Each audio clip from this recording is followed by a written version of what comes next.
Hello! It is a good beard.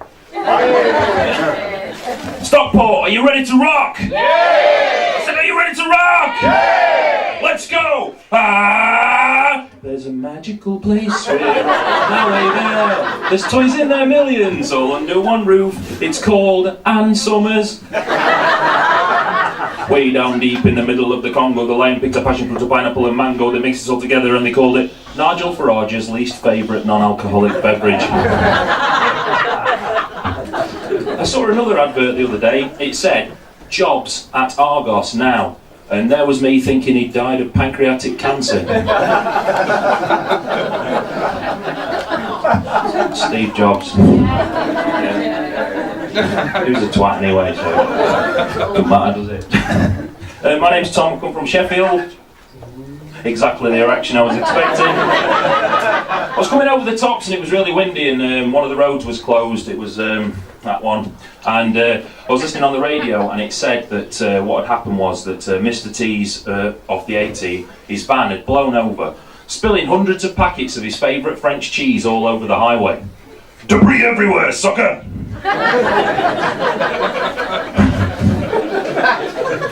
Not really, I came on a train. I don't want to know that. I'm going to tell you anyway. Which is why I was banned from the National Railway Museum. Stevenson's rocket. Sexy train. Choo choo. Never happened. It's all bollocks, isn't it? I came home from work the other day and I went up to my bathroom and I was quite surprised when I got to my bathroom to find Cane Dingle off Emmerdale in my shower. What's going on here? This is weird. But it's not often you get a celebrity in. So I just let him get on with it. And the next day I got home and both the Mitchell brothers off EastEnders, they were in my bath having a bath together, just soaping up each other's little bald heads.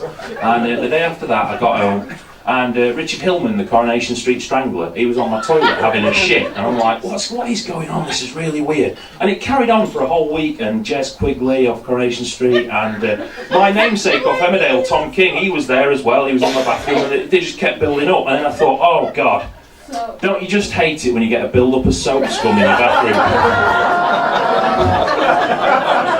There's another one. Go on! It's all bollocks, I told you, it's all that bollocks. I actually, I've got a job. I work in a hospital, which means this is the modern face of the NHS. I can make you better. Don't worry, I'm not allowed near the ill ones anymore. I actually work in a laboratory where I test anything that drops off or falls out of you when you're ill. Now, I'm not a scientist, I'm just like their ego. So I do this job and I basically test all these things to rule out infection. Anyone ever had to give a sample? To the doctor? Yeah, what was it? Don't worry, patient confidentiality will not mention it. Tube of shit? Yeah. We'll come to that in a bit. Now, working in the NHS, there are some lovely, lovely doctors in the NHS. There's about 10, I've never met one. The rest of them are fucking idiots. What I'll do is I'll prove this by reading out some of the wonderful notes that we get sent with samples. So I've written some of these down, I've got some here on a piece of paper. And let's have a look, because I can't remember. And the first note I wrote down, all it said on it, right, I'll not give you any context to these notes because it'll all come apparent. The first note I wrote down just said, intermittent hoarse voice. And it was spelt H-O-R-S-E. So, how can I help you today, sir? Oh, doctor, I really don't feel very well. Can you tell me your symptoms?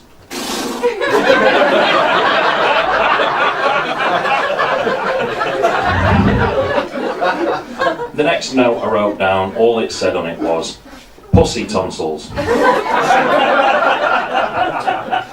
Open wide, madam. Ah! That's not supposed to be in there!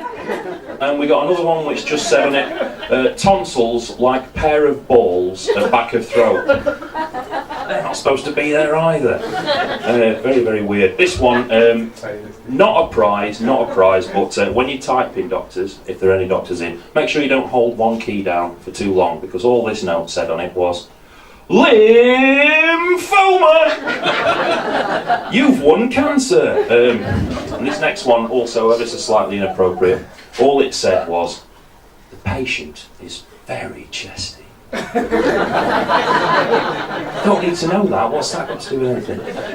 Another one, this one's great. All it said was, patient is an ex-heroin addict. Oh, when I was fully addicted, I used to have to go around all the nature reserves in the UK to get my fix, but luckily for me, herons are a non-migratory species, so they are available all year round. I always default to a Manchester accent for that. And my favourite one, all it said was, long-standing paraplegic. I've been standing so long, my legs have become paralysed. Fucking doctors are idiots. But it's not just the doctors that are idiots, the patients are idiots too, and I'll prove this by concentrating on one type of sample. The tube of shit sample. Yeah. So this, if you've ever had to give a sample, is a standard hospital stool collection pot. Attached to the lid is a tiny spade. It's tiny for a reason. We do not need much of your stool, right, of your soil. But that doesn't stop people from digging away, digging away, digging away, and digging away, and digging away, and digging away, and digging away, until these pots are full.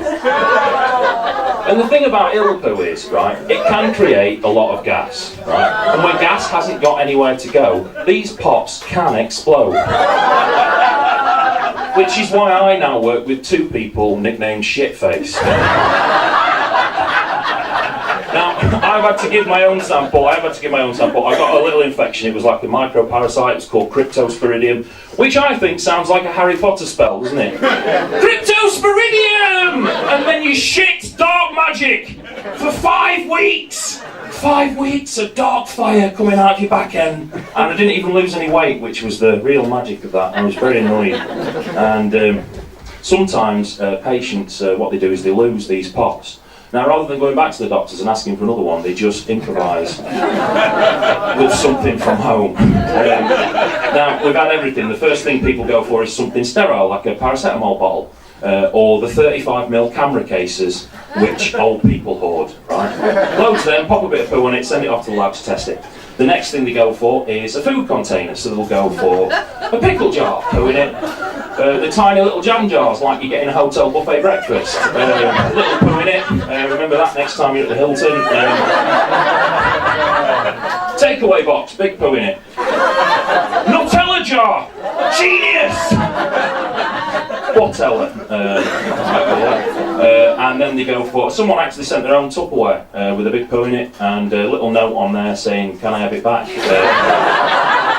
Your deposit is non-refundable. But I washed it out, took it back to Lakeland, you don't even need a receipt. Got a new lunchbox out of that. So. The next thing they go for is, with the samples, you get a, this is the form that the doctors write the notes on, okay? That's the form they write the notes on. And if you can see, it's in a bag. The bag has a seal. People just go in the bag. Smooth it out, just flatten it down. Flatten it down, probably against the chest like this. Flatten it down. Post it through the lab letterbox. Test that fucker. No. It's going in the bin. And you're getting a note from your doctor saying you're an idiot. And you've got to repeat that.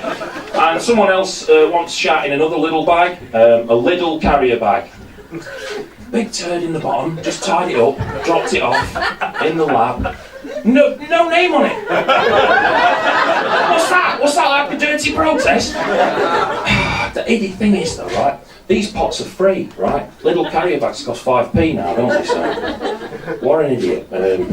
Now, I do like my job, I do like it. I like working with poo, but well, I say I like working with poo, but it's not my favourite brown liquid. No. I'll tell you about my favourite brown liquid now. There's a segue into the next piece. The shit jokes are over. So my favourite brown liquid is Bovril. Hey? Do you all know what Bovril is? Yeah? You all like Bovril? Everyone like Bovril? Everyone know what Bovril is? Yeah? Yeah? It's the, you'll have seen it in the supermarkets, won't you? In its trademark bulbous jar. Yeah? It's, they sell it at football matches. And it's sometimes called beef tea. or vegan kryptonite.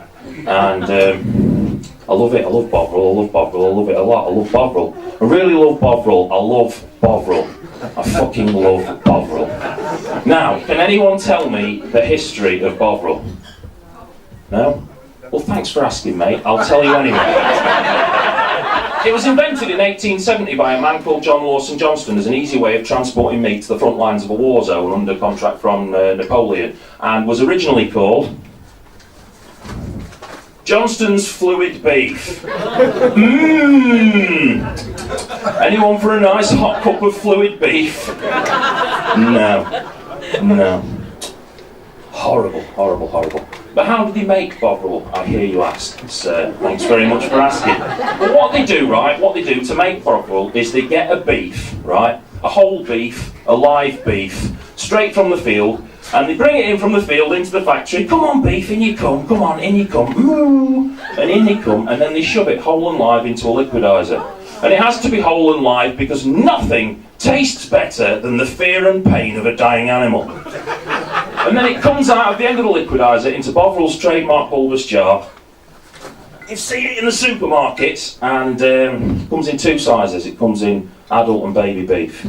Now, Bovril, it's also versatile. It's very versatile food. You can spread it on toast, and that's about it. And once I spilt some in my beard, and I didn't notice until it had like formed a little like beef stalactite, and gave me an idea. And so now if I go on like a long walk or anything, what I do is I put a few beef stalactites in my beard, and I know that if I fall in a crevice, I'll have something to keep me going until the AA come to rescue me. And what about vegetarians though? They can't have Bovril though, can they? They can't have Bovril. So for them, there's Marmite. I fucking hate Marmite. I hate Marmite, I hate it. I fucking hate Marmite. Anyone know the history of Marmite? No, neither do I. Fucking hate it. It was invented, wasn't it? It was invented by a man. Probably. Was it invented by a woman, actually? Was it? Well, thanks for that. At least I know something about it now.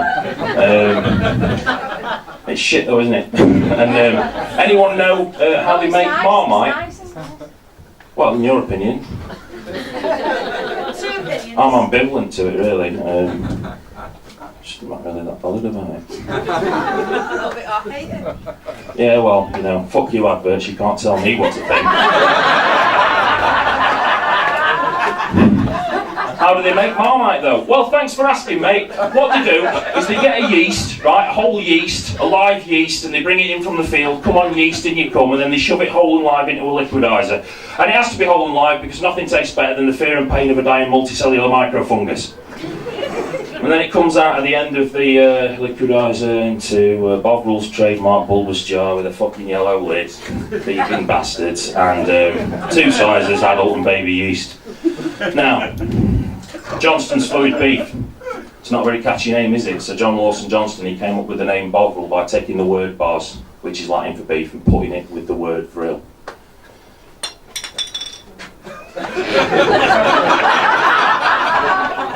Which actually comes from a science fiction novel he was reading at the time, a book written in 1863 by a man called Baron Edward Bulwer-Lytton. It's a book called The Coming Race. Sounds like it could be about competitive masturbation, doesn't it? But it's actually a science fiction novel about a superpowered race of people that live underground who get superpowers which include mind control from an electromagnetic substance called vril, hence Bovril, which they mine from the Earth's core and then use to take over the world. Now here's the weird bit. Because after World War I, some mad German bastards who were obsessed with this book and its right-wing ideologies, The Coming Race, they formed a secret occult society which they called the Vril Society. Now these guys were real and they were part of Hitler's gang, wankers, and they thought that Vril was real and they sought to find it and use it to take over the world. But what they didn't realise was that John Lawson Johnston had already invented Vril by melting beefs into bulbous jars, and it was that very delicious beef, tea, vegan kryptonite, which in the absence of women gave the Allied soldiers something wet, warm and comforting to keep their spirits up during the long cold nights of war. And that's why I love Bovril.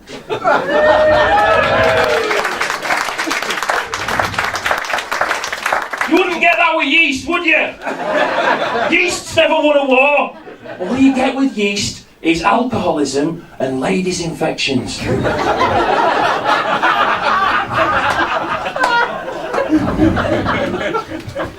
Now, Now look, right, as I said, I told you I came on a train, but I've actually walked, and I've got a really long walk ahead of me, so I just need to get ready for this walk, so I don't want to die in a crevice, so I'll just... Fair play. You must love it.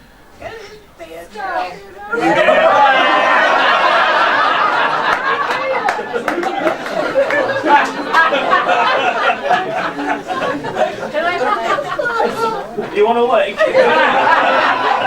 If you want, you can. It'll definitely cheer me up. I shouldn't really have to do this, but I set it up earlier on, so now I have to. Listen, guys. Listen, you guys have been really lovely. Thank you very much for...